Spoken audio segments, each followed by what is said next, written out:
If there were anything that I would call unpleasant about reading history, it has to be empathy. See, you and me are people of the 21st century. Our societies extol empathy, and we are taught to consider the feelings of others from a very young age. In elementary school, you get taught the golden rule. Do unto others as you would have done unto yourself. You're always taught how you should make others feel. When I read history, it becomes obviously clear to me for a minute that our ancestors missed the memo about empathy. Though, again, if you could bring someone back from long ago, so you build a time machine and you abduct a Roman and you bring them back and ask them why they walled up unchaste Vestal virgins inside temple walls to die and threw people off the Tarpeian Rock and crucified them, they'd probably point to things we did. They'd say, look at Guantanamo Bay, look at the Holocaust, all these awful things we've done. Soviet Union, for example. And they'd probably be pretty indignant. They'd tell us to get off our high horse. And they'd probably be right.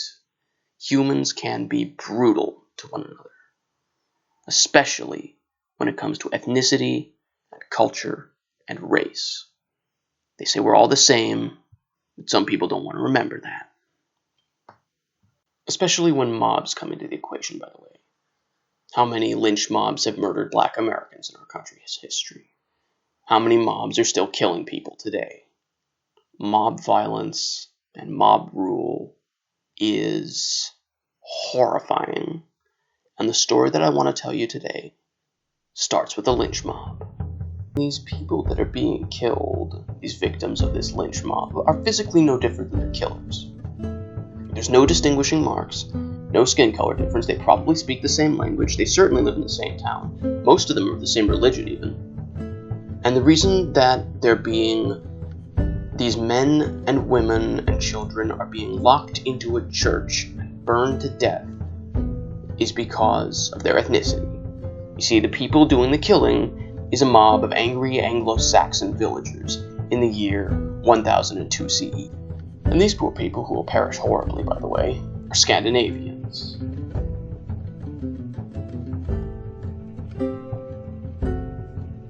England of 102 CE is ruled by King Athelred, the House of Wessex, and it was one under constant predation by Vikings.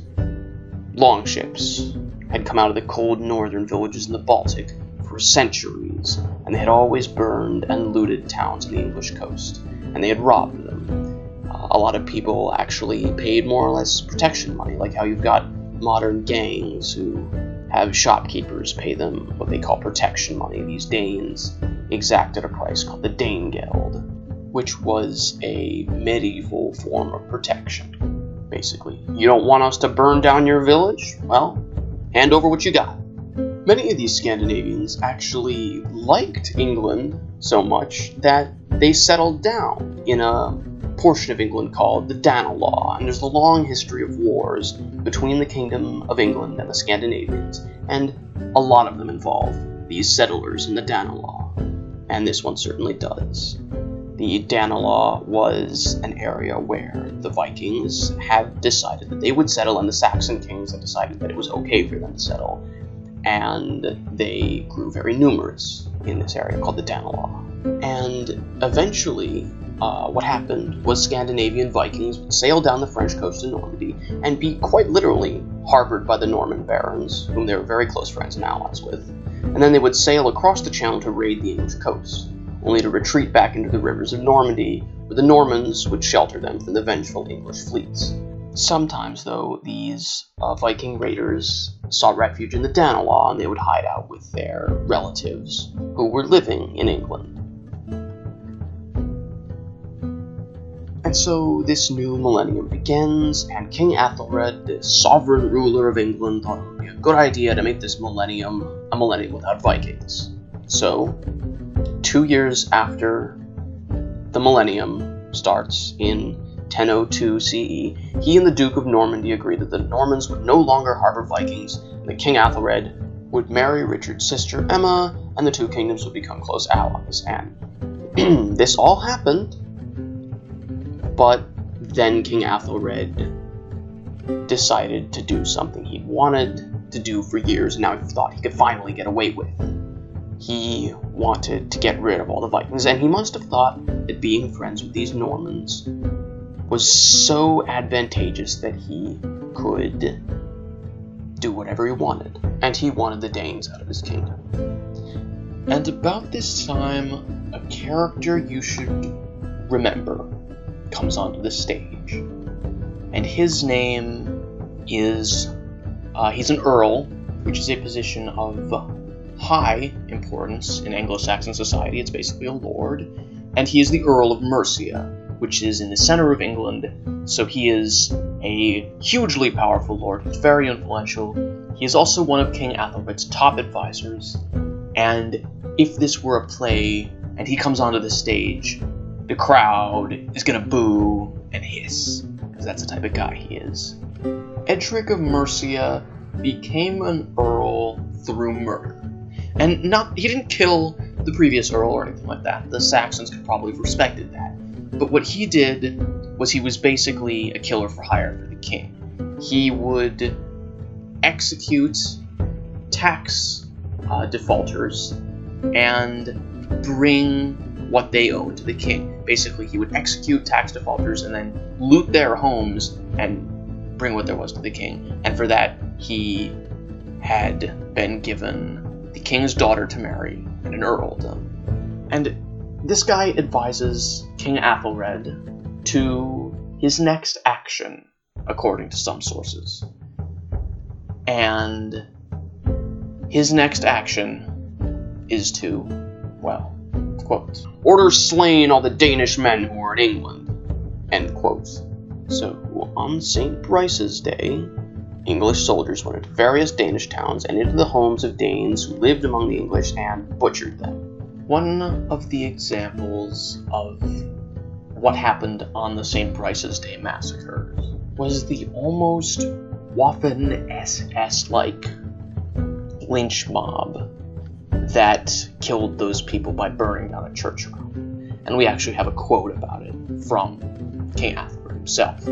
Quote, a decree was sent out by me, and with the counsel of my leading men and magnates, to the effect that all the Danes who had sprung up in this island, sprouting like cockle amongst the wheat, were to be destroyed by a most just extermination. And thus, this decree was to be put into effect. Some Danes, striving to escape death in Christ Church, entered the sanctuary of God, having broken by force the doors and bolts, and resolved to make refuge and defense for themselves therein against the people of the town. But when all the people in pursuit strove, forced by necessity, to drive them out, and could not, they set fire to the planks and burnt, as it seems, this church with its ornaments and its books. End quote. Athelred would rebuild this church, but folks, this is a pogrom. The medieval world was filled with pogroms and ethnic cleansings, and this isn't to say medieval people were racist. There's little evidence to support that. But they were, when it came to religion and to perceived state of war with society, quite brutal. But thing is, as it turned out, among the people killed in these horrible St. Brice's Day massacres was the sister of the Danish king and her husband.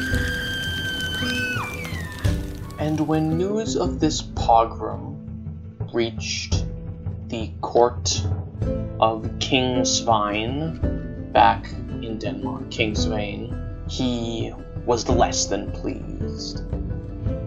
He was incensed. I mean, these people just killed his family members. From that year onwards, really picking up in 1005, the English coast was basically set ablaze. Svein Forkbeard, as he was known, and his raiders were going up and down the coast, basically burning everything. They took some bribes, that is, Danegeld. They took a lot. Svein grew extremely wealthy off the Danegeld he took. But this was, most modern historians agree, an act of vengeance against the people who would kill his family. Svein finally lands in force in England in 1013, and this time it's not just raiders, it's an army. It's a huge Viking army. He's going to make Athelred pay for what he did. And Athelred will be known to history as Athelred the Unready, though in the original Anglo-Saxon it translates more to Athelred the Ill-Advised. that Edric of Mercia fellow who started this all, is arguably in part to blame for this mess. This is debated today, of course, but nevertheless, these Vikings land their ships on the coast. And these Vikings, by the way, I mean, when I say Vikings, I don't just mean Scandinavians who call themselves Vikings. I mean Vikings. These are big men. They lived in these far-off kingdoms in the Baltic, beyond the reach of continental politics.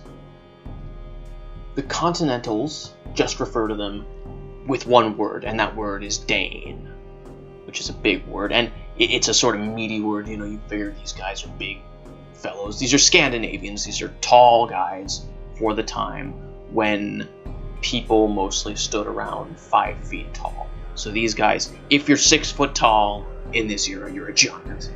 And so these guys are Vikings. Most of them were around, in the 5 foot, 6 range. 5'7" was pretty average for a Viking at the time, but some of them were 6 feet tall. That's huge. That's like a 7 or 8 foot tall person today. And these guys were big, and they were lean. I'm not sure where this idea of a bulky Viking comes from, but these guys are really skinny too. But very muscular. They were extremely muscular, but it was more like a sort of corded, kind of dangerous, almost assassin look, as opposed to this idea of Conan the Berserker. And these Vikings don't get along with anybody. They get along with their cousins, the Normans, and that's about it. And by that I mean that the Normans and the Vikings are basically very similar people. They're very similar cultures. They get along extremely well, but they don't get along with anybody else. Everybody else, they tend to raid at some point, though they do trade with basically everybody. To the English, and certainly to the Continentals, these Danes were weird. I mean, these were people who they were barely Christian. They worshipped Jesus as part of a pantheon. They called him the White Christ and held him up alongside the Red Thor. And their view of him was that he was this sort of fire and brimstone type, not really the whole liberal reformer that he probably really was. And not even really fire and brimstone, a more Odin-esque, sort of Thor, Odin, Norse god type figure. And they thought that he was going to win the Battle of Ragnarok at the end of the world, where traditional Scandinavian mythology has the gods die, and the Christians basically, when they were proselytizing to the Danes, they basically said, well, Jesus wins. These Vikings were no doubt pretty impressed by that, and so that became their religion. And this Svein Forkbeard, by the way, is said to be a complete heathen. He is a follower of the old gods. This force was probably multi-ethnic too, by the way. These Danes had always been explorers and traders, and their troops were not only from all over Scandinavia and the Baltic Sea, meaning as far as, Finland, Sweden, Norway, some parts of northern Poland, but these guys went into the South Seas. They met Arabs. They met sub-Saharan Africans who they called blue men, black people. And the Danes were also well known for, interbreeding with local populations, intermarrying. They didn't really have a concept of race. And there were a lot of mixed-race Danes among them. There is a famous half-Mongol Dane. There is a Dane called Geirmund the Dark-Skinned.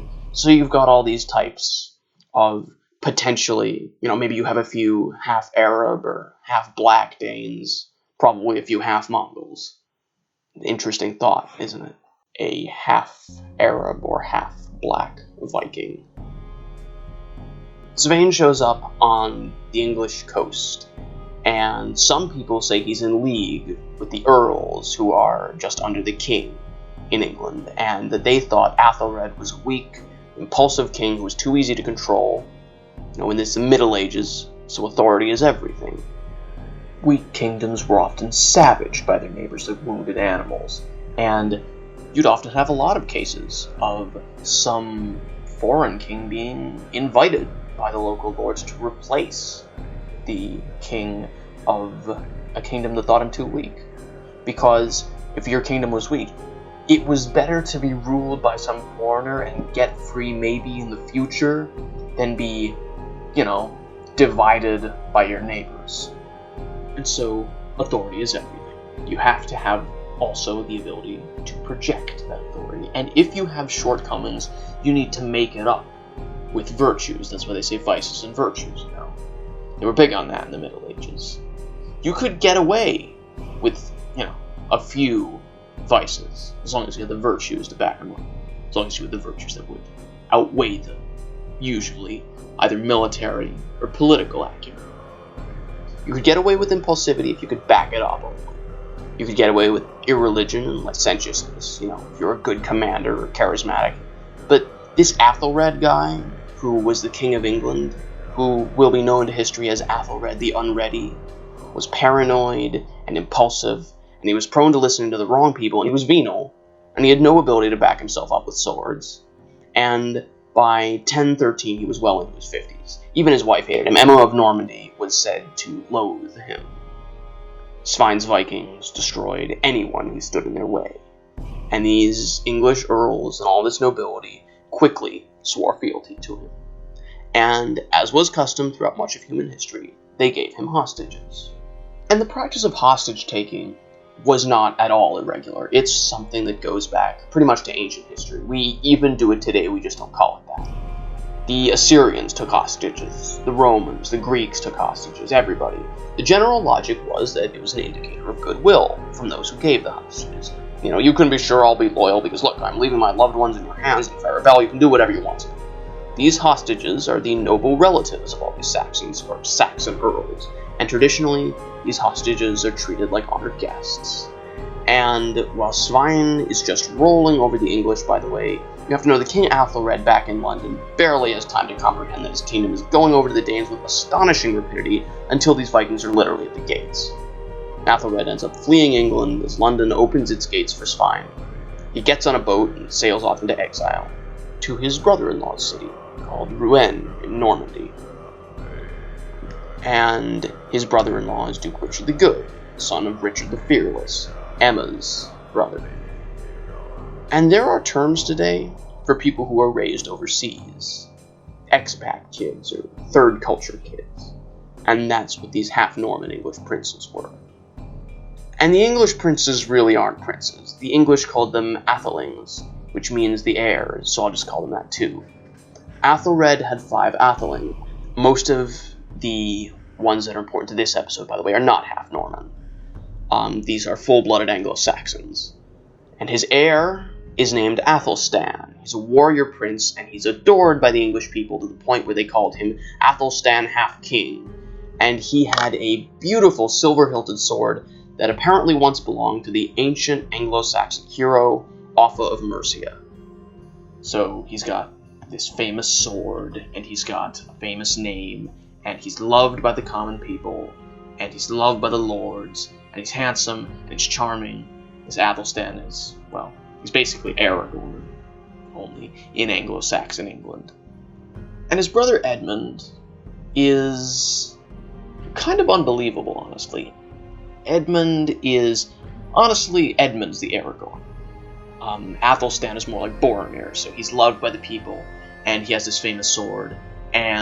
But Edmund is less known, but even more competent, because Edmund will later in life be known as Edmund Ironsides, and he'll win many battles in quick succession. He'll fight with that magic sword. He'll actually use that magic sword from Offa of Mercia most out of everybody. He's around 20 years old, he's handsome, and he was nicknamed Ironside. By the way, both of these kids, Athelstan and Edmund, are both children of Athelred from a previous marriage, not Emma of Normandy's children. And this Edmund was headstrong, charismatic. People liked him almost as much as they liked his brother. And when his father fled to Normandy, Athelstan and Edmund stayed in England. So while Edmund and Athelstan are in England, this sort of complex web of politics starts to weave out. Svein, the Danish king, who's only just become king of England as well, calls up this Cyfrith guy that the two brothers are staying with, and probably to stake his dynasty down to England, he has his son, a young boy named Canute, about 16 years old, marry Cyfrith's sister. The put yourself in Cypher's shoes. Your pals are the two deposed princes who are still secretly in England, and your sister marries the enemy prince. It must be odd. And Athelstan and Edmund stay in England secretly for the rest of the year. Meanwhile, King Athelred has fled to Normandy with his sons Vienna, a 9-year-old named Alfred, and an 11-year-old boy named Edward. These characters will be important later, but for now, let's put them up on the shelf and pay attention to, if you want to think of heroes, think of Athelstan and Edmund, who's going to be who we're focusing on, and their father, King Athelred, and this fine Forkbeard. And out of all the Vikings, actually, it's really that young 16-year-old boy I just mentioned, Canute, King Svein's son. And by the way, I pronounce Svein's name Svein sometimes. That's somewhat inaccurate. But think about Canute again, out of all the Danes and Vikings, who you should be focusing on, because Svein Forkbeard dies 5 weeks into his reign as king. Canute is the only ranking Viking commander left who has any sort of claim on the throne, and immediately the Danish army says, well, this kid Canute should be our king. Only Canute has an older brother, and his older brother is back in Denmark. What's he gonna do? Well, on the one hand, he could stay in England, try to keep the English throne in his hands. On the other, that might get his head cut off by his own brother, who might think he's plotting rebellion against him because he's out in the field with an army and he's not showing up. So he realizes that he's got to head back. Athelred must have seen this as a godsend. The English earls, who aren't too happy about being ruled by Vikings, quickly sent for Athelred, basically saying, hey, come back and liberate us. It's the perfect time. Just promise to be a better king. So Athelred quickly drums up an army, possibly with Duke Richard's money, and sets sail for England. And Canute, the young son of Svein, who all the soldiers want to make the king of their newly conquered kingdom, is 17 years old, and he hears that Athelred is returning, and he knows he can't hold out in this condition. He's got to ask his brother if he can be king of England after all. He's not officially king. He's only got what Danish troops came with him, and all of England is rising for Athelred, who's coming back. So he makes his way to the coast and sets sail for Denmark with his men. And he leaves, by the way, on a beach, all these noble hostages the Vikings took from the English earls, mutilated as punishment for these earls uniting against him. We have a recollection of the event from the great English historian Saxo Grammaticus, writer of the Anglo-Saxon Chronicle. He tells us in detail, quote, Canute himself went out with his fleet, and thus the wretched people were betrayed through him, and he turned southwards until he came to Sandwich, and there put ashore the hostages, which were granted to his father, and cut off all their hands and their noses, and besides all these evils, the king ordered the raiding army that lay at Greenwich to be paid 21,000 pounds by the people. End quote. Then Canute sails off back to Denmark. When Canute arrives back in Scandinavia, he immediately pledges his loyalty to his brother, who ends up actually affirming Canute as the King of England. Of course, at this point, Athelred has returned and is about to become king again, so Canute's going to have to fight for that kingdom. But his brother confirms him as King of England, and his brother becomes King of Scandinavia. By the way, his brother, over the course of the story, will die off-screen, and Canute will inherit all of Denmark. And when he is made King of England back in Denmark, he knows that he can assume that he's returning. He's not done with England yet. Canute is not done with England. He is getting ready to return, and when he returns, there's going to be war.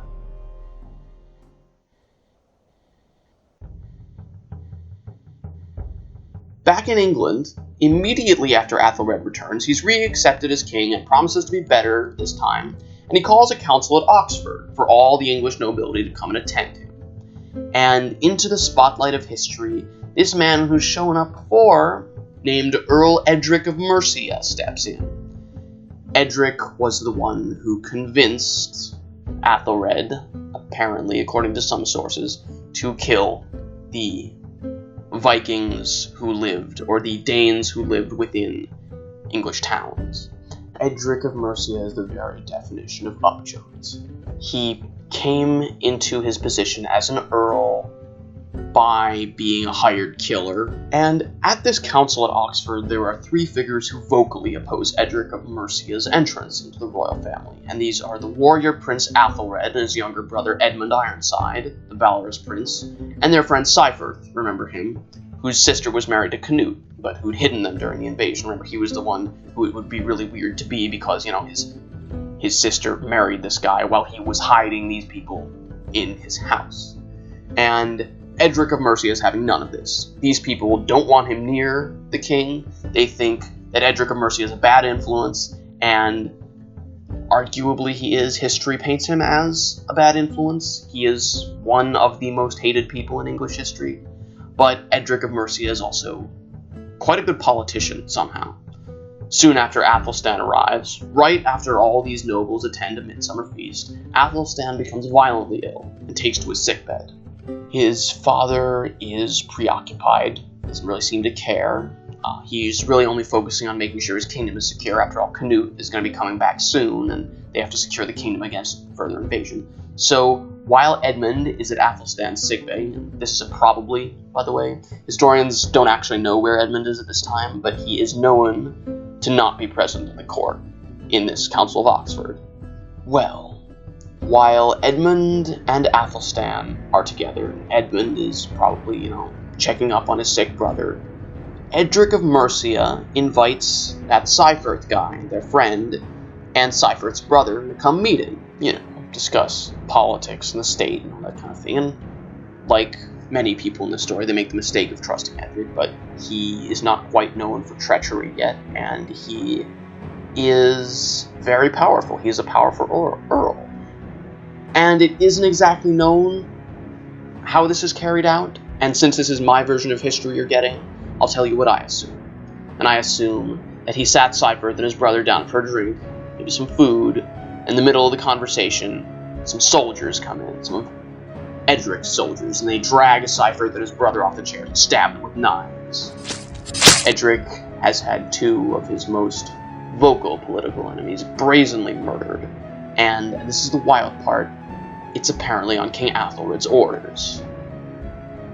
After the brothers are killed, Edric has Cyfirth's widow locked up in the abbey nearby, the Abbey Malmesbury. And one can't help but ask themselves, what are these brothers doing to deserve this? Who knows? Probably because Canute, Svine's son, had married Sigfred's sister. Cyfirth was also known as Sigfred. At least, that's probably why Athelred ordered it. Athelred was well known to be a rather paranoid person. In actuality, Edric probably had something to do with it. They were both his political enemies, and they criticized his character and thought he shouldn't be that close to the king. Well, they weren't that close to the king anymore. That is, Edric was, of course. They weren't. And as for Edmund and Athelstan, Athelstan finally succumbs to his sickness around the same time. Personally, I wonder about Edric, if he had a hand in it, but there's no proof, but one does wonder. There are no records of how exactly Athelstan died, if it was a festering wound or an injury. They only agree that he lingered long enough to write a will, releasing all his slaves, repaying his debts, giving his lands to Edmund of the Church. This is rather storybook right here. The next thing he does is he bequeaths Edmund, this dying brother, gives Edmund his famous silver-hilted sword that had once belonged to the great Saxon hero off of Mercia. And then he dies. And Edmund, now sole heir of his portion of the family, the eldest son, Edmund, hears of the deaths of Cyfirth and his brother.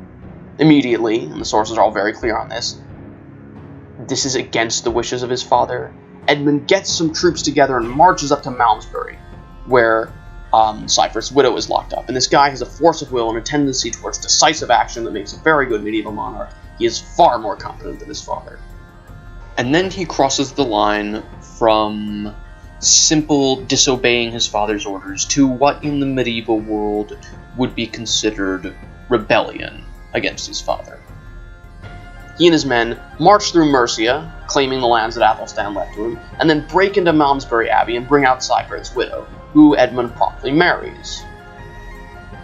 Most modern historians agree that it was probably to secure the value of the land she brought with her, but also it may have been part of Sigurd's will, or it may have been part of Athelstan's will. Edmund was making a political move, though, by marrying this woman with very good claims on certain parts of England. And while he's doing this, by the way, Canute comes back and lands in Wessex. And he has brought with him a massive army. 200 longships, 10,000 men, not just Danes either. This army of Canute's is a polyglot cross-section of the Baltic kingdoms. You had Danes, you had Norwegians, you certainly had large numbers of Swedes, you had an absolutely huge number of Poles. This part of the army was simply called Wendish, and the Wends, that is, the Poles, had a reputation as absolutely savage raiders. In The Praise of Emma the Queen, written for Emma of Normandy in the 1040s, describes this army. Quote, "There were so many kinds of shields that you could have believed the troops of all nations were present. Gold shone on the prows, silver also flashed on the variously shaped ships. For who could not look upon the lions of the foe, terrible with the brightness of gold, who upon the men of metal, menacing with golden face, who upon the bulls on the ships threatening death, their horns shining with gold, without feeling any fear for the king of such a force. Furthermore, in this great expedition, there was present no slave, no man freed from slavery, no lowborn man, no man weakened by age, for all were noble, and all were strong, the might of mature age, all sufficiently fit for any type of fighting, all of such great fleetness that they scorned the speed of horsemen." End quote. They scorned the speed of horsemen. They were supposedly so fast that on foot they could outpace horses, and I doubt this, but this is a very good indicator of how effective an army Canute had brought with him. And if this book is to be believed, then this polyglot army is also an army of nobles, decked out with gold, and you heard that. They're decked out in gold, and they have silver ornaments on their ships. This Viking army is a tide from the North Seas, and it lands in Wessex, and the Danes of the Danelaw flock to it. Jom's Viking mercenaries in service to Athelred desert the Saxons and join this invasion force, swelling its ranks. And when Edmund hears about this, he completely abandons his rebellion. I mean, it's just common sense. You're not going to stay rebelling against your king, your father, when an enemy army intent on conquering that kingdom shows up. Saying, "Yeah, we want the whole thing, please." Edmund is going to have to team up with his father and fight off these guys. And that means he's going to have to team up with the likes of people like Edric of Mercia. We are about to see the most devastating war in England since the days of Alfred the Great. If you enjoyed that show, I'd like to first thank you for listening this far. Second, I'd like to ask you to just send it along. I'm starting out with podcasts, and I don't do this for money. Only a few hundred people are going to see this at first, at most, maybe only about 100. I don't know how many are actually going to listen to it. So I need as many people as possible to share this and, get it out there. And I really like just people listening to the stories that I relate, because I think these are fascinating stories. And so I'd really love it if you could, share it, send it along, promote it, or whatever. I'd be very grateful. And I will see you next episode in the Norman Conquest Part 2, relating to Canute's invasion of England and Edmund Ironside's attempts to fight him off.